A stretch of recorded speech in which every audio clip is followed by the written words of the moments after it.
Bonsoir à toutes et à tous. Voici le sommaire de ce 19h45.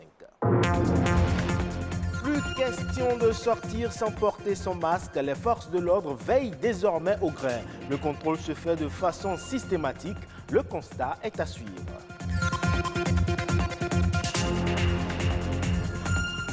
Et autant que la nourriture, le sommeil est indispensable à notre santé physique et intellectuelle. Bien dormir permet à l'organisme de produire de nouvelles cellules. Un spécialiste nous apportera plus de précision. Et enfin, il touche près de 3000 femmes chaque année dans le monde. Le cancer du col de l'utérus est une maladie silencieuse et virale. Le dépistage précoce permet aux femmes d'être à l'abri.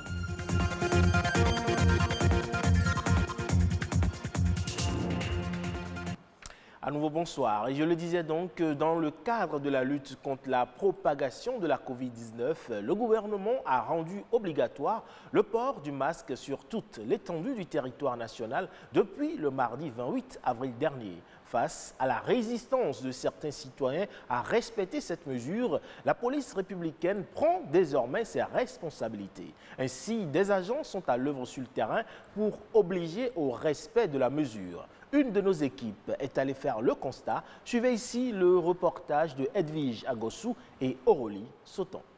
Face à la propagation du Covid-19, le gouvernement passe à la vitesse supérieure.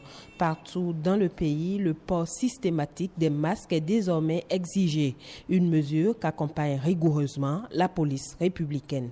La police, je les félicite, puisque porter le masque, c'est pour notre bien.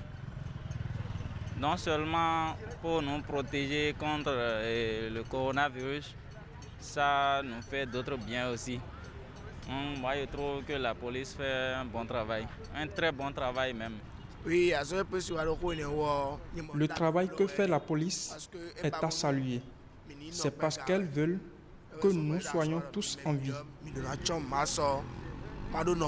Pas de légèreté à Cotonou. La mesure se durcit ça et là sur les grandes artères de la ville. Les forces de l'ordre veillent au grain. Les habitants contraints de se masquer. La police républicaine font leur travail.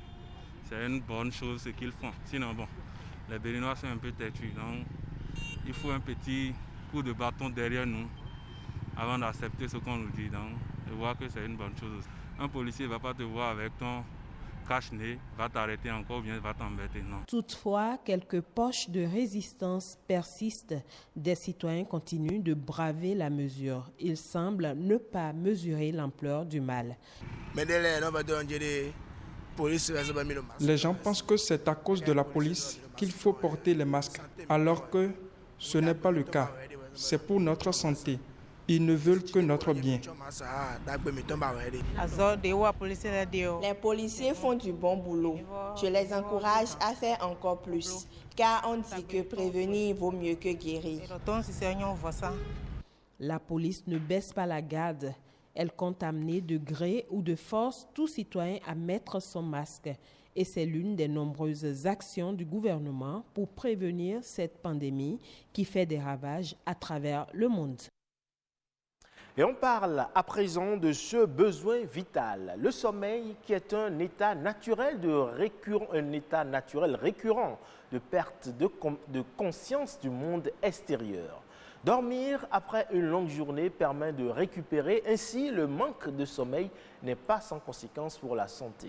Quel donc est le temps de sommeil recommandé pour une bonne récupération après avoir consenti des efforts? Emmanuel Degla, expert en neurosciences, nous éclaire au micro de Stéphanie Dekbemadora. Il n'y a rien qui ne demande pas de repos et le sommeil permet à l'homme de se recharger après avoir pulsé dans la journée. Dieu a fait la nuit pour qu'on dorme. Il a mis une reconnaissance voyante qui permet de reconnaître la nuit dans notre cerveau. Je vois les gens qui font 1 heure de sieste, voire 2 heures de sieste, quelquefois 3 heures de sieste. C'est hyper dangereux et très gravissime pour leur santé, en ce sens que les dernières études ont démontré que le sommeil de journée au-delà de 22 minutes, impacte sur le cycle du sommeil de la nuit et donc perturbe la régénération de l'être humain pour pouvoir lui permettre d'être au frais au top pour pouvoir aborder la journée qui va suivre. Et donc, le mieux, c'est de dormir minimum, maximum plutôt, 19 à 22 minutes dans la journée en tant que sieste pour faire des siestes. Mais ce n'est pas nécessairement de dormir, c'est un repos mental, physique et émotionnel. Et maintenant, la nuit, elle est faite pour dormir parce que le sommeil contient des cycles.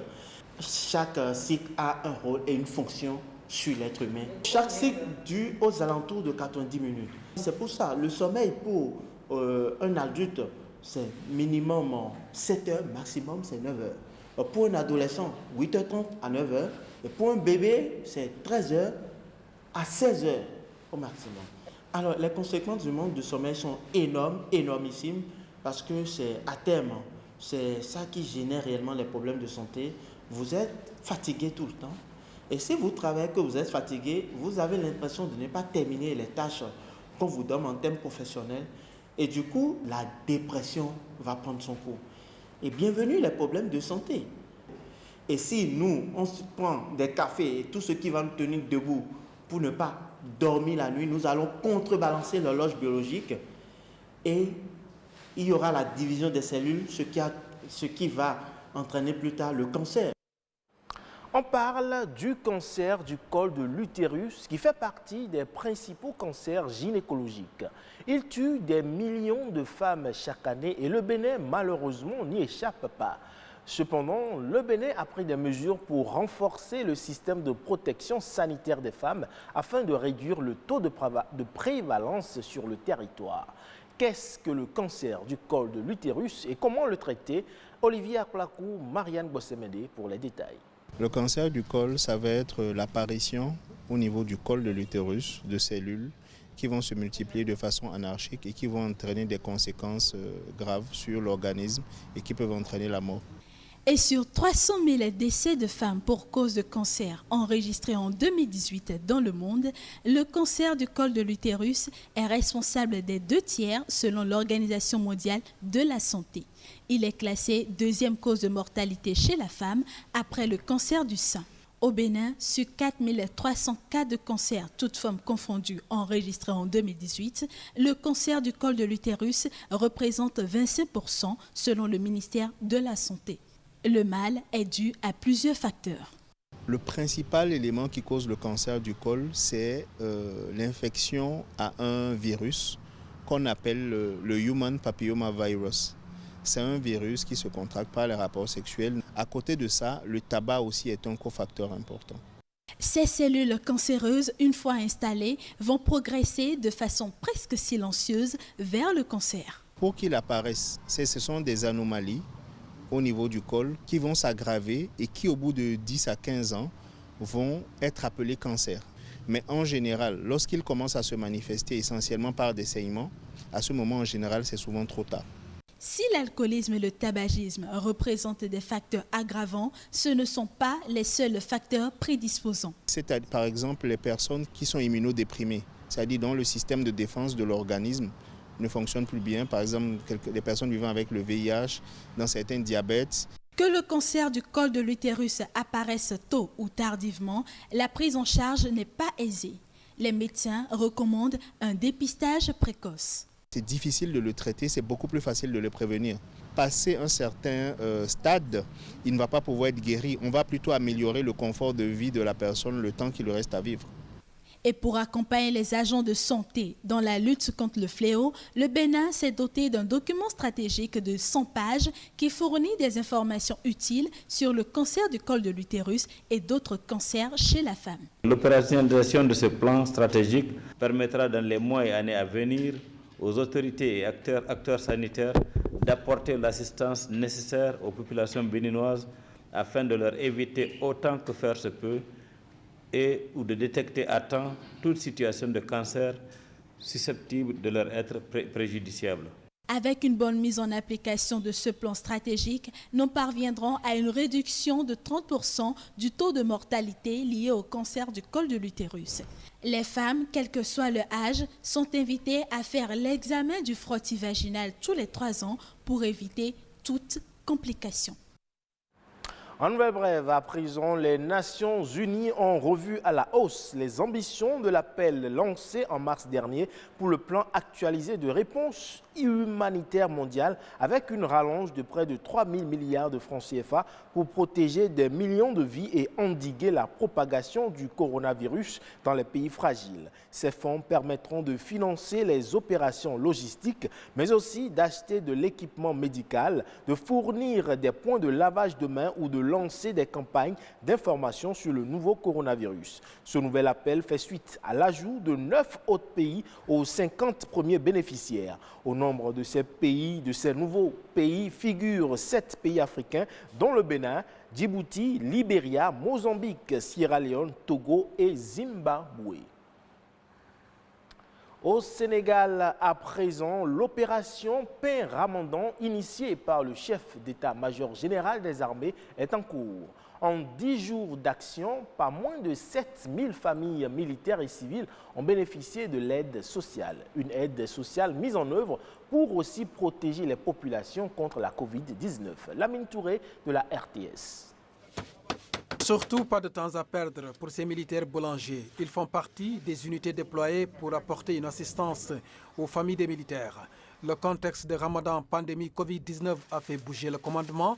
L'opération est d'envergure nationale et concerne les cités militaires.